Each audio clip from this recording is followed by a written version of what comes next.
សុស្ដីបងប្អូនទាំងអស់គ្នានៅក្នុងដៃខ្ញុំនេះគឺជាខ្សែក្រវ៉ាត់របស់កងទ័ព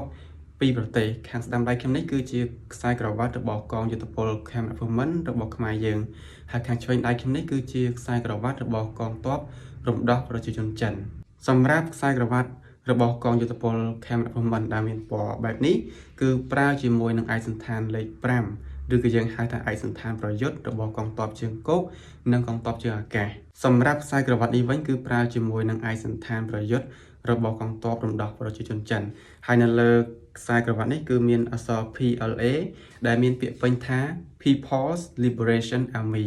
ដែលប្រែជាខ្មែរយើងថាកងទ័ពរំដោះប្រជាជនឥឡូវនេះគឺខ្ញុំនឹងបង្ហាញបងប្អូនទាំងអស់គ្នាពីរបៀបដាក់ខ្សែក្រវ៉ាត់ផលកងយុទ្ធពលខេមរភូមិន្ទយើងមុន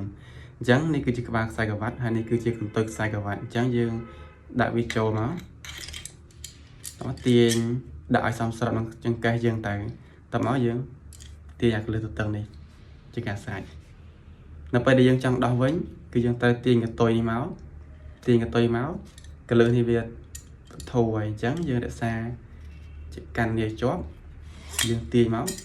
ហើយបងប្អូនទាំងគ្នាឥឡូវនេះគឺខ្ញុំនឹងបង្ហាញបងប្អូនទាំងគ្នាពីរបៀបដាក់ខ្សែក្រវ៉ាត់ចិនវិញម្ដងអញ្ចឹងនេះគឺជាក្បាលខ្សែក្រវ៉ាត់មានពីរប្លោះប្លោះទី1ប្លោះទី2អញ្ចឹងបងប្អូនទាំងអស់គ្នាត្រូវយក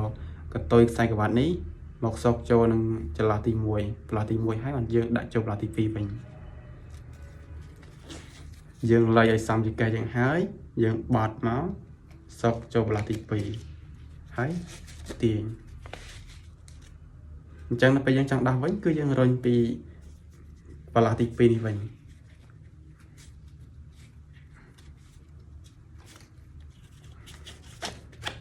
អញ្ចឹងនៅពេលយើងរុញហើយយើងទាញមកហើយជាការស្រេច